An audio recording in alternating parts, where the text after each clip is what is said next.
Merci beaucoup et bonsoir à tous et à toutes. En fait, je suis honoré de recevoir l'invitation de l'Association des étudiantes et étudiants musulmanes et musulmans de l'Université Laval. Et d'autant plus que cette invitation entre dans un cadre assez particulier, qu'est la commémoration de la Journée internationale de l'abolition de l'esclavage. Donc, ils estiment, en fait, l'association en entier estime que c'est un moment assez symbolique pour pouvoir discuter de ce fléau mondial. Je le nomme ainsi, ce fléau mondial, puisque c'est un événement qui a touché tellement de pays, de sociétés, de cultures.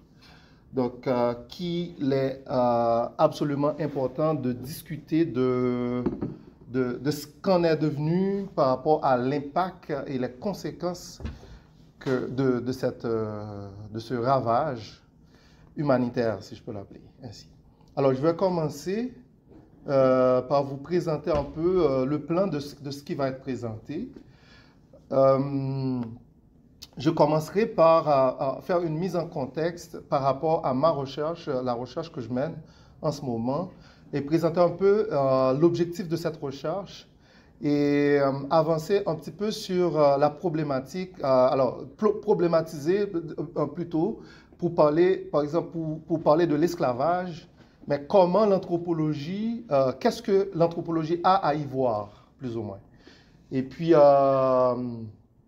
on va aller voir, par exemple, les origines et de la diversité de l'esclavage et les considérations qui sont liées.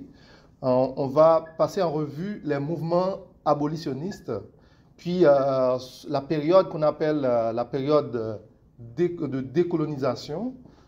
Et moi, je l'appelle la période de la dite décolonisation, parce que certainement, j'ai quelques interrogations à propos de la forme de cette décolonisation.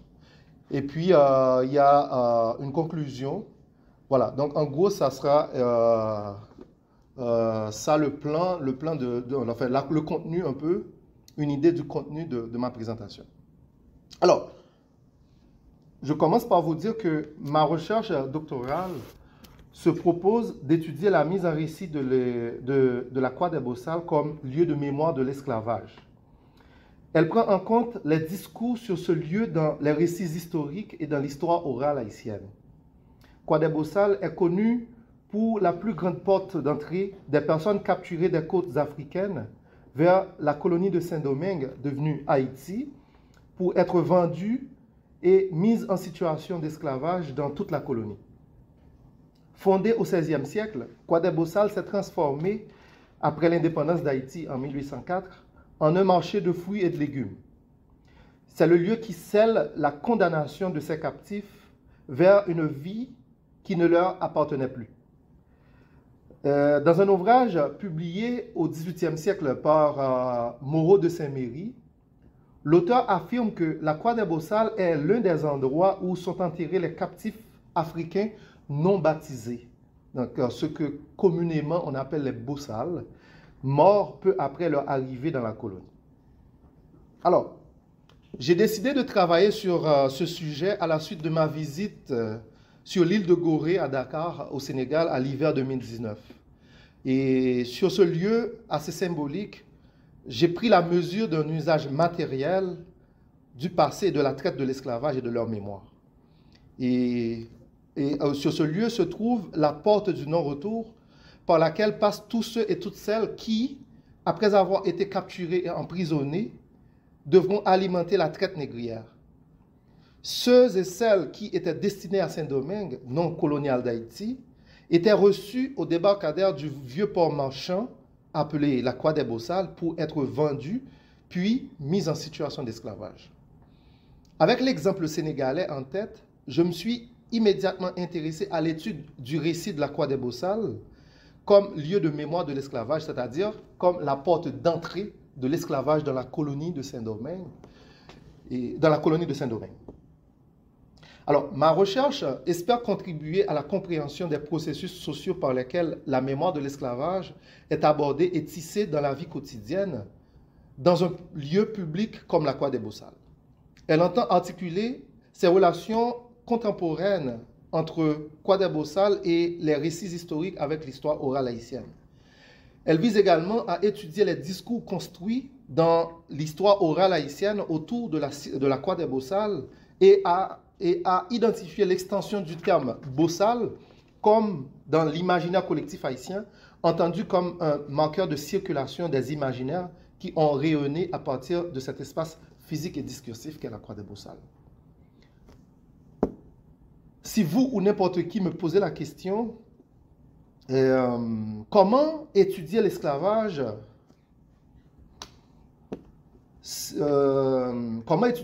et son abolition dans une perspective anthropologique, je vous dirais d'emblée que l'anthropologie en tant que discipline qui étudie l'humanité dans sa diversité s'intéresse également à l'esclavage.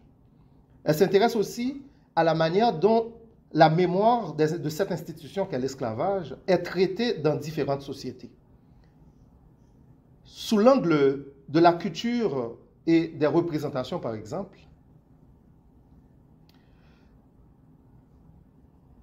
l'anthropologie peut examiner comment les différentes cultures perçoivent, représentent et se représentent l'esclavage à travers les récits oraux, les traditions, les mythes et les rituels liés à l'expérience esclavagiste.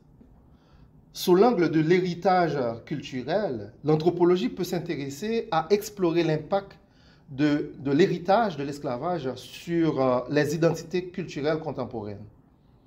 Cela peut inclure la manière dont les communautés se traduisent en relation avec leur passé esclavagiste et comment cela façonne leur compréhension de soi.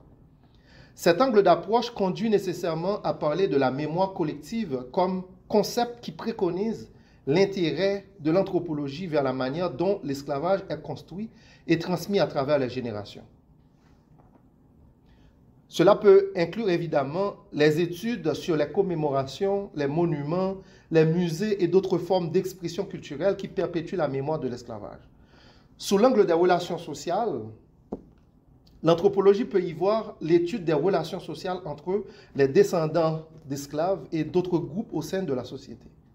Le rapport peut s'établir suivant la manière dont les séquelles de l'esclavage persistent et influencent les relations sociales.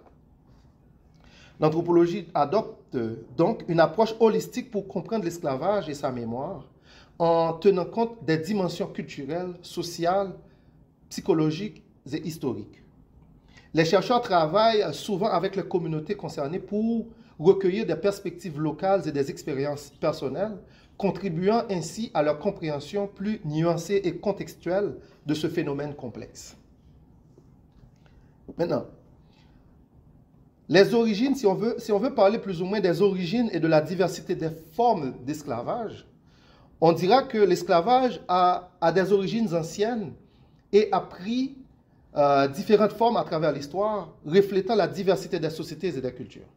Cette pratique remonte à l'Antiquité où les civilisations grecques et romaines, notamment, se sont faites démontrer en assujettissant d'autres civilisations ou d'autres peuples. Les esclaves étaient souvent capturés lors des conflits armés, mais également, l'esclavage pouvait résulter du fait d'une dette non payée, par exemple. Dans les régions comme la Mésopotamie, l'Inde et la Chine, on employait des esclaves soit à des tâches domestiques, soit à des grands travaux de construction ou d'agriculture. Les Égyptiens, pour leur part, utilisaient des foules d'esclaves pour construire leurs palais et monuments royaux. Au Moyen-Âge, la chute de l'Empire romain a entraîné avec elle la fin de l'esclavage dans l'Europe occidentale. Alors, je veux dire, pour préciser, c'est comme dans l'espace territorial européen, avec la chute de l'Empire romain. Et donc, l'esclavage n'existait plus sur le continent européen. Cependant, les Européens l'ont alimenté dans d'autres régions du monde, telles qu'en Afrique et au Moyen-Orient. alors que l'Europe méditerranéenne a continué à utiliser l'esclavage, notamment dans les périodes de manque de main-d'œuvre, comme par exemple, des périodes de main-d'œuvre dues à des maladies comme la peste qui a beaucoup ravagé l'Europe, mais aussi dans la période des guerres, par exemple. Les grandes puissances européennes allaient donc développer la logique des colonies au milieu du XVIe siècle, disons au début de préférence du XVIe siècle, à l'extérieur de leurs espaces territoriaux, en instaurant le système effrayant et monstrueux connu sous le nom de la traite des Noirs. Ce qu'il faut mentionner entre-temps, c'est que bien des siècles avant l'instauration par les Européens du sinistre commerce triangulaire avec les Antilles au 16e, disons au 16e et 18e siècle, disons du 16e au 18e siècle, disons mieux. Et des années encore après l'abolition de l'esclavage par les Occidentaux, il se trouve qu'entre 10 et 12 millions de Noirs furent transférés de force vers le monde arabe.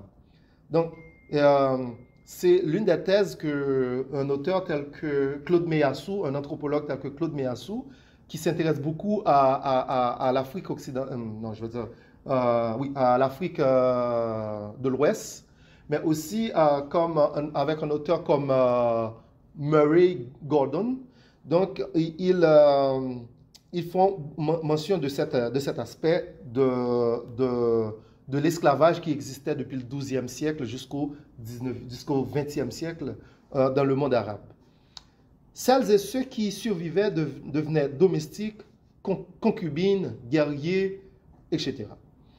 Ce trafic d'esclaves qui alimentait des marchés du Caire en Égypte, du Djeddah en Arabie Saoudite, des marchés de Bagdad en Irak ou encore les marchés de Zanzibar en Tanzanie, restent cependant très peu connus selon le chercheur Murray Gordon dans sa recherche intitulée « L'esclavage dans le monde arabe du XIIe au XXe siècle ». Ce dernier a réalisé un travail minutieux de recherche dans les archives avec des sources pertinentes pour dresser ce tableau impressionnant sur des aspects politiques, économiques, sociaux et sexuels.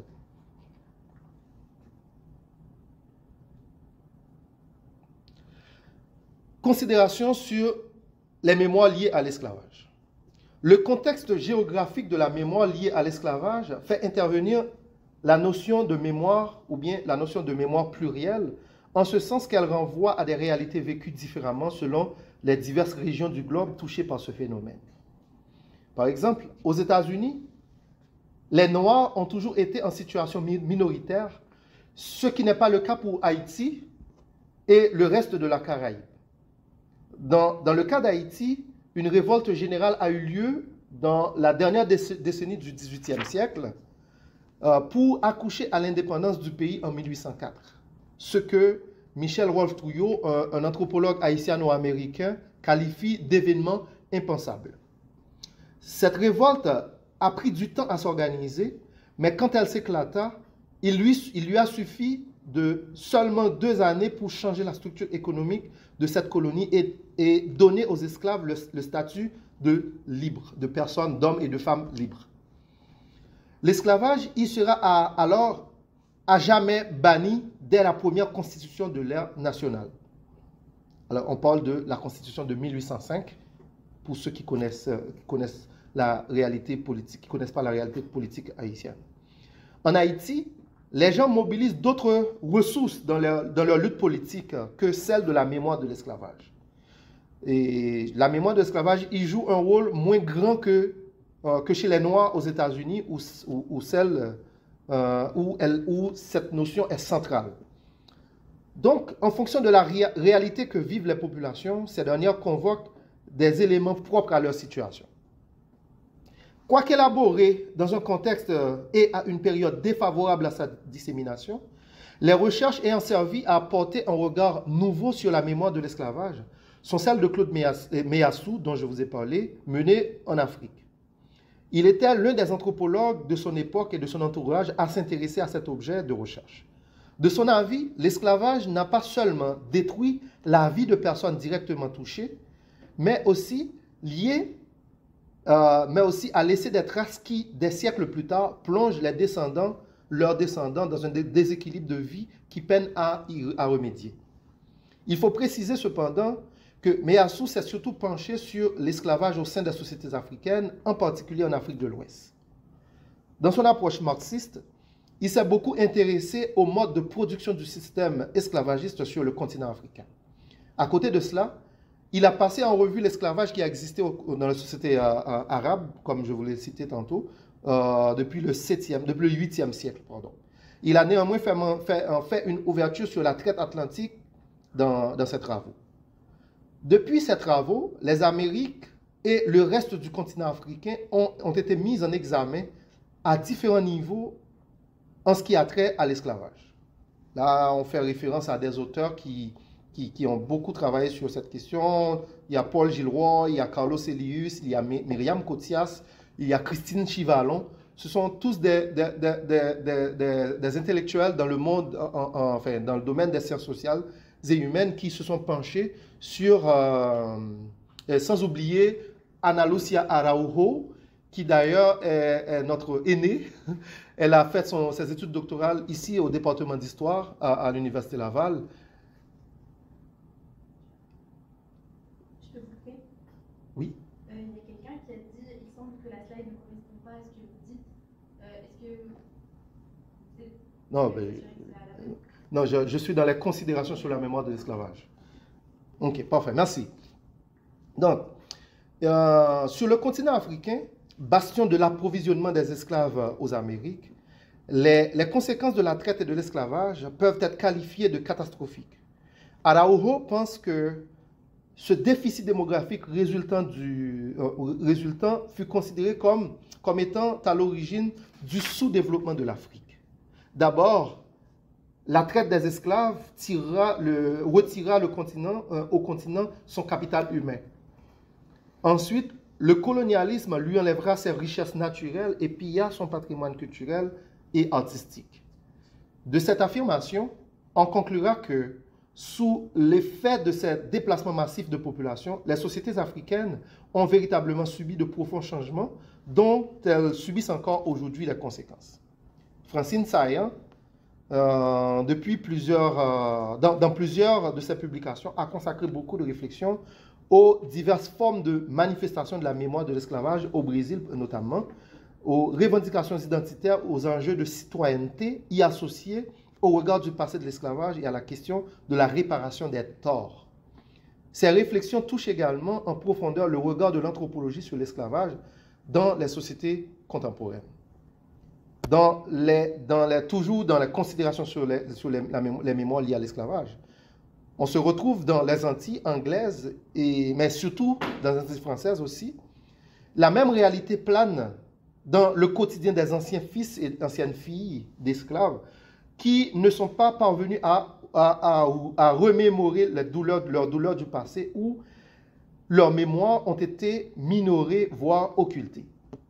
Dans plusieurs cas, le rétablissement de cette mémoire a dû attendre la proclamation par les Nations Unies de la date du 23 août 1998 comme Journée internationale du souvenir de la traite et de son abolition, et la loi Taubira en France en mai 2001, par laquelle la France reconnaît l'esclavage comme crime contre l'humanité. Haïti, pour sa part, avait déjà aboli l'esclavage par la force des armes, une abolition qui sera entérinée par la proclamation de l'indépendance en 1804 et par l'article 2 de sa constitution de 1805.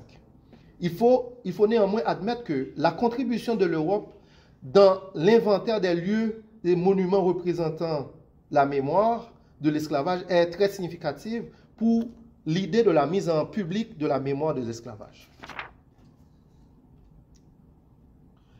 Pour ce qui est des mouvements abolitionnistes, bien qu'on peine à le clamer ou à l'admettre, Haïti reste et demeure une figure incontournable et même le précurseur des mouvements abolitionnistes en Amérique latine et dans les Caraïbes. disons mieux sur tout le continent américain. Et je vais l'expliquer plus loin. Sans vouloir négliger la contribution des personnalités comme William Wilberforce en Grande-Bretagne, dans la lutte pour l'émancipation des esclaves et dans les colonies anglaises, les luttes révolutionnaires engagées dans les colonies de Saint-Domingue ont précédé toute initiative européenne. Alors, vous pourrez remarquer que je ne fais pas mention des États-Unis qui est considéré comme le premier pays du continent américain à avoir acquis son indépendance avant Haïti. C'est parce que, certes, les États-Unis d'Amérique ont acquis leur indépendance, ils se sont battus contre les Anglais et ont acquis leur indépendance, mais l'esclavage existait encore aux États-Unis. Il fallait attendre jusque dans les années 1861 à 1805 pour avoir la fameuse guerre de sécession, pour commencer à discuter autour de la question de l'abolition de l'esclavage. Et même après la guerre de sécession, il y a des États aux États-Unis qui ont continué encore à pratiquer l'esclavage.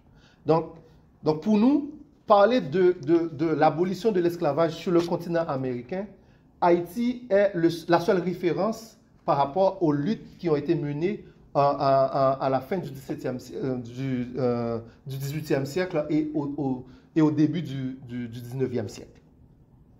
La révolte des esclaves ayant abouti à l'abolition de l'esclavage à Saint-Domingue a eu deux incidences majeures.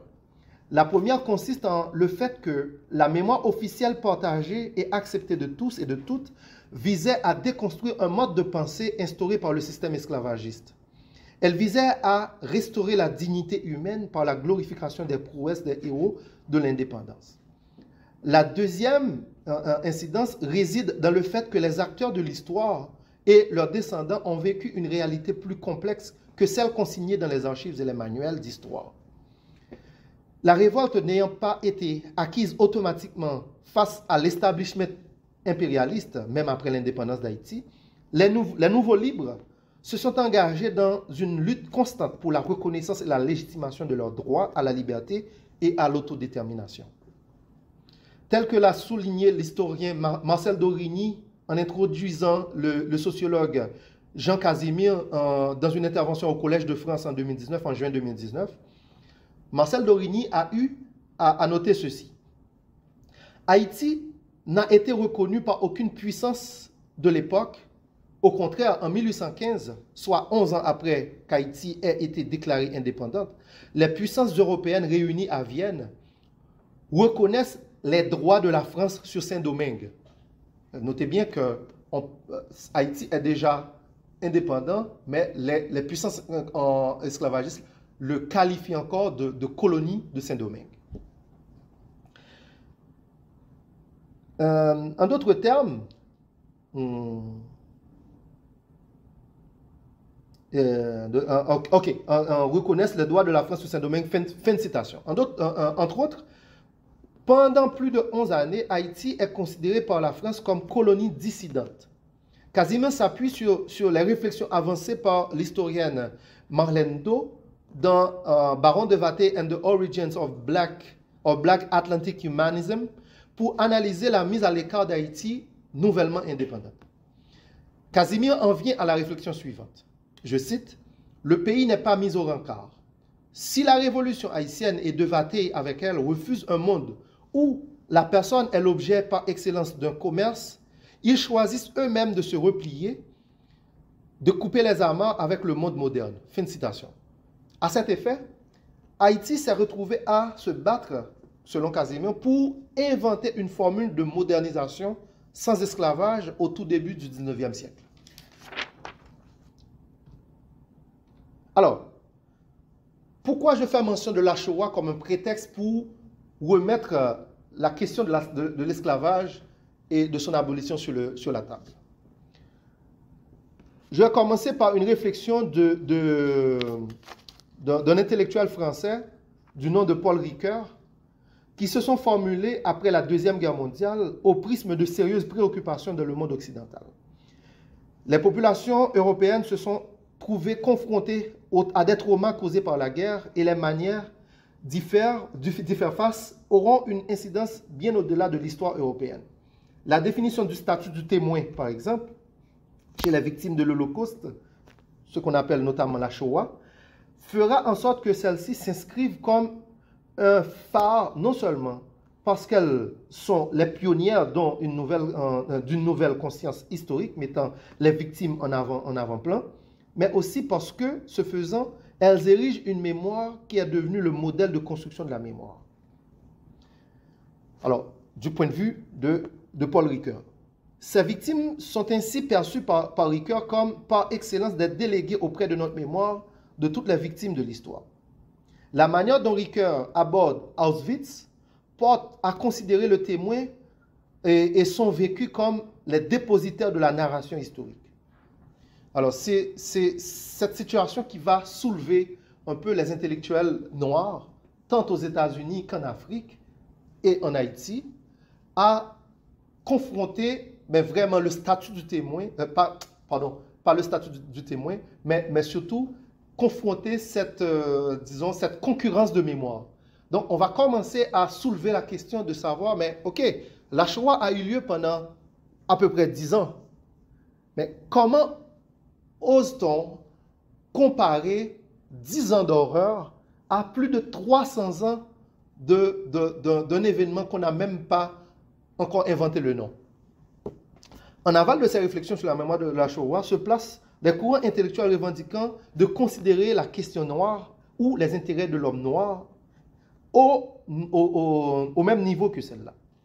On va avoir Joseph Ndiaye, on va avoir Yves Chaumont comme auteurs qui vont soulever cette question dans un premier temps. Ainsi, la conscience de la lutte pour se forger une identité noire dans les Amériques et en Afrique s'est-elle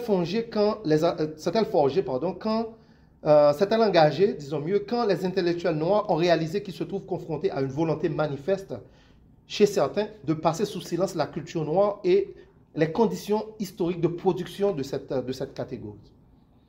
On va avoir des intellectuels tels que Jean Price Moss, Léopold Sédar Senghor, Arturo Ramos, Aimé Césaire, Frantz Fanon, Édouard Glissant, mais vraiment ajouter à Ndiaye une pléiade d'auteurs qui vont commencer à soulever cette question et porter, mais vraiment sur le plan international, à attirer l'attention du monde. Ndiaye a interrogé le contraste entre d'une part, la mise en mémoire de la Shoah et d'autre part, l'effacement de plus de 300 ans de traite des Noirs. Pourquoi bannir la mémoire de l'esclavage, dit-il? Le débat s'est alors porté sur un conflit entre les considérations des victimes de la traite de l'esclavage et celles des victimes de la Shoah, au risque de verser dans ce que Chaumont appelle une concurrence des victimes. Les revendications identitaires liées à la mémoire de l'Holocauste deviennent ainsi une matrice pour bâtir la mémoire de la guerre d'Algérie et également, et plus largement, de la décolonisation, de la dite décolonisation de l'Afrique. Dans la même veine, du côté des États-Unis, se développent au cours des années 60 des réflexions sur l'histoire des Noirs, sur la mémoire de l'esclavage et sur les mouvements de revendication pour le droit civique, ou pour les droits civiques, à travers les Black Studies. Et on va avoir des chercheurs comme Paul Gilroy, on va reprendre les travaux de Melville Herskovits, mais aussi on va avoir des intellectuels noirs, afrocentristes, contemporains, tels que Molefi Keteakante, j'espère que je cite bien le nom, mais aussi une intellectuelle comme Ama Mazama. La période de la dite décolonisation. Alors, disons que la décolonisation au XXe siècle fait référence au processus par lequel de nombreuses colonisations à travers le monde ont accédé à l'indépendance vis-à-vis de leur puissance coloniale. Ce phénomène a été un aspect majeur dans l'histoire du XXe siècle, marqué par des changements politiques, socio-économiques et significatifs. Alors, plusieurs facteurs ont contribué à cette dite décolonisation, notamment les séquelles de la Deuxième Guerre mondiale, l'émergence des mouvements d'autodétermination et d'égalité des nations, ainsi que des mouvements nationalistes dans les colonies elles-mêmes. C'était la période où on assistait à la montée de la remise en question de la thèse occidentale construite des siècles en avant sur la gradation de l'humanité en fonction des principes raciologiques. Comme, par exemple, vous êtes blanc, vous êtes en haut, vous êtes jaune, vous êtes au milieu, vous êtes noir, vous êtes en bas. Donc, c'est comme... Cette période était considérée comme une période de remise en question de cette thèse, mais aussi pour la démonter. Alors, mais entendons-nous que c'est un postulat que Haïti, pendant tous ces mouvements de revendication, ces luttes révolutionnaires, a démonté en pièces par les luttes du XVIIIe siècle de la fin du XVIIIe siècle au début du XIXe siècle. Parler de la décolonisation de l'Afrique, pour moi, je considère que c'est une injustice ontologique, dans le sens que c'est comme si l'histoire commençait avec l'esclavage et la décolonisation devient, et la décolonisation devient le point zéro de recommencement. Alors que nous parlons de sociétés, de cultures, de peuples qui ont vécu des milliers d'années, qui ont eu une civilisation, qui ont eu une forme d'organisation sociale et politique qui n'est pas semblable à l'Occident, certes, mais un concours de circonstances fait que ces gens ont été soumis à des siècles de servitude. Maintenant, à ce moment-là, c'est l'Occident qui décide que ces personnes doivent être, il doit y avoir une forme de décolonisation. Donc, moi, c'est pourquoi moi je mets entre guillemets cette décolonisation. L'histoire de l'Afrique n'a pas débuté avec l'esclavage. La colonisation et l'esclavage sont des événements majeurs et marquants de cette histoire, mais elle n'est pas l'histoire en soi. Donc, c'est pour moi toute ma thèse. Alors, pour terminer, la décolonisation de l'Afrique a été le résultat de ces mouvements de revendication et d'événements et de luttes menés au fil du temps. L'ensemble de ces acteurs, combinés à d'autres circonstances historiques, a contribué à l'abolition de la colonisation et de l'esclavage sur le continent africain, permettant aux pays africains d'accéder à l'indépendance et de commencer à forger leur propre destinée. Haïti, au centre de ce débat houleux, mettant en évidence le besoin de se remémorer l'esclavage et de ses multiples conséquences, se devait de jouer un rôle actif sur la question. Ces actions ont conduit au lancement par l'UNESCO de l'itinéraire intercontinental de la route de l'esclave en 1993. À travers ce projet, l'UNESCO a voulu promouvoir des recherches sur la traite négrière et l'esclavage qui ont affecté tous les continents provoqués par des bouleversements considérables et qui ont modelé les sociétés actuelles. Par ces actions mémorielles présentant des facteurs qui ont incité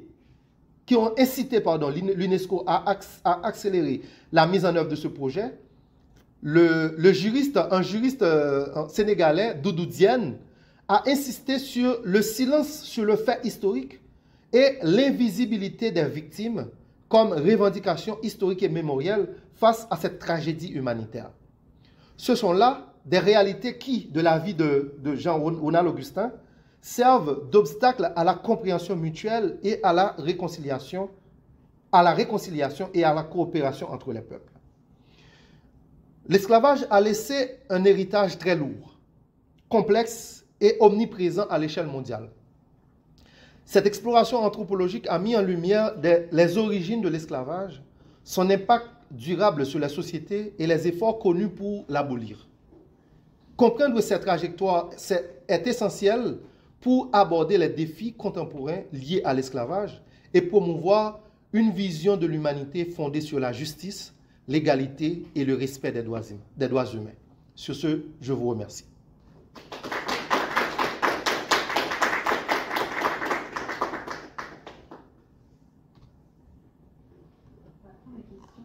Oui, en ligne aussi d'ailleurs.